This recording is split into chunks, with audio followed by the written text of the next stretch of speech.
Dobar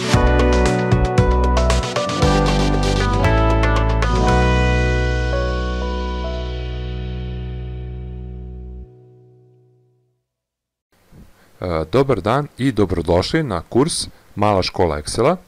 Ovaj kurs je pre svega namenjen polaznicima koji su stekli neko osnovno znanje o Excelu, a ukoliko ste novi u ovoj priči, svakako bih vam savjetao da prvo pogledate na mom kanalu osnovni kurs Excela pod nazivom Kako naučiti Excel za 30 dana. Kada savladate osnovni kurs, bit će vam lakše da se uključite na ovaj srednji kurs, ne samo lakše, već je prosto i nužno tako da bude, što se kaže, morate da krenete od početka da biste razumeli sve ove stvari koje govorimo i o koje objašnjavamo u srednjem kursu.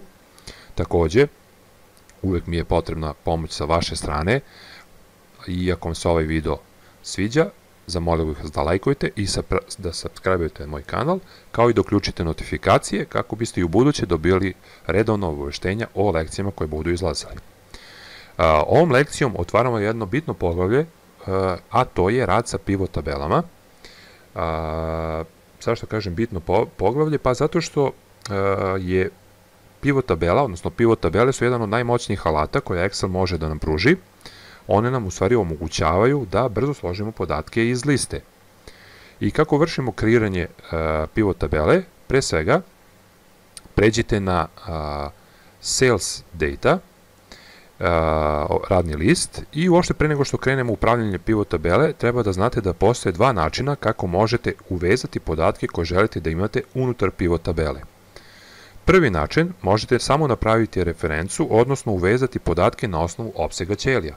To jest, kliknete na primjer na ovu ćeliju, povučemo recimo mišem, ovaj fajl, odnosno ovaj radni list ima baš dosta, i to je naš opseg ćelija i to vam je referenca kada pivot tabela, znači ona povlači iz ovog definisanog opsega ćelija.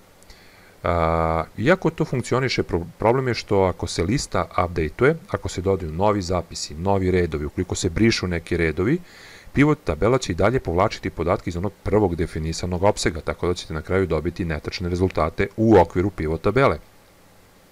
Drugi način jeste da se ova lista pretvori u tabelu, odnosno da se formatira kao tabela i onda da se naziv tabele koristi kao referenca unutar pivot tabele.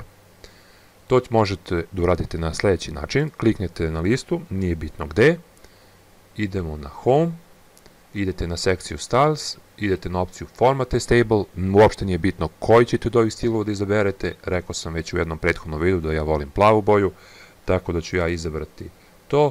Pita nas koji je naš rang ćelija, da, od A4 do H448, pita nas da li naša tabela ima naslove ili headers, da ima, naslovi su year, month, type, salesperson, itd., itd., sve do ordera. Kliknite na OK i mi smo našu listu sada formatirali kao tabelu. U okviru sekcije Table Design skroz levo imate naziv tabele i možete upisati šta god.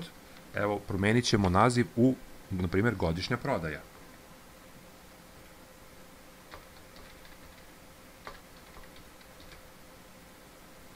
Ok, Enter.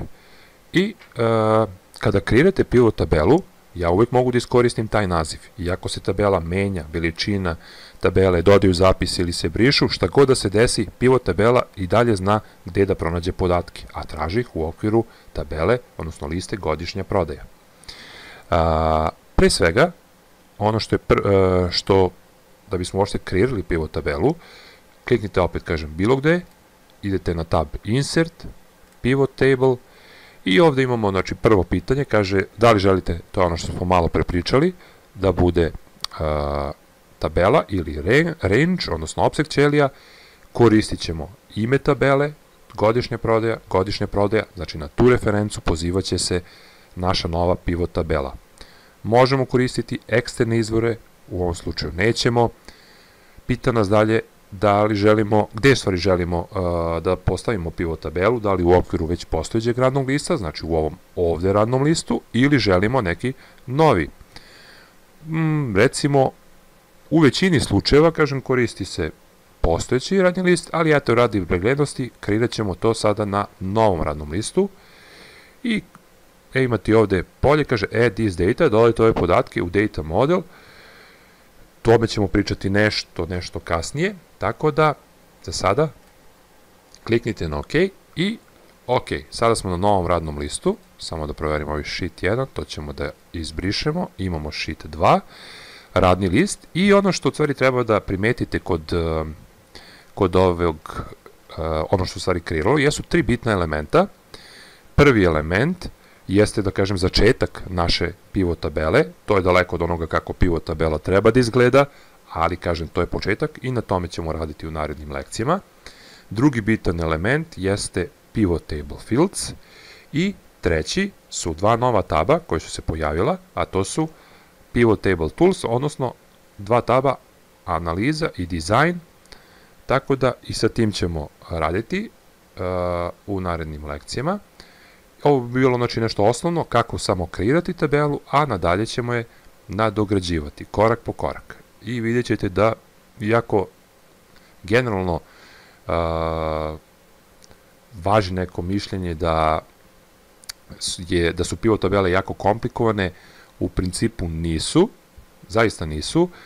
Najviše vremena nam u stvari oduzme da osmislite koje tabele, odnosno koje vrednosti želite da prikažete u okviru vrednost tabele, da li je to, ne znam, godišnje prodaje, prodaje po prodavcu i tako dalje, za šta god da pravite pivot tabelu. Znači, prvo je bitno da osmislite to što želite, a onda samo kreiranje pivot tabele i povlačenje tih nekih parametara, referenci i čekiranje raznih opcija je taj jednostavniji u stvari deo. Ali o tom potom vidjet ćete sve kako to izgleda. Za sada ovoliko, to je to što se tiče današnje lekcije i vidimo se uskoro. Prijetan dan!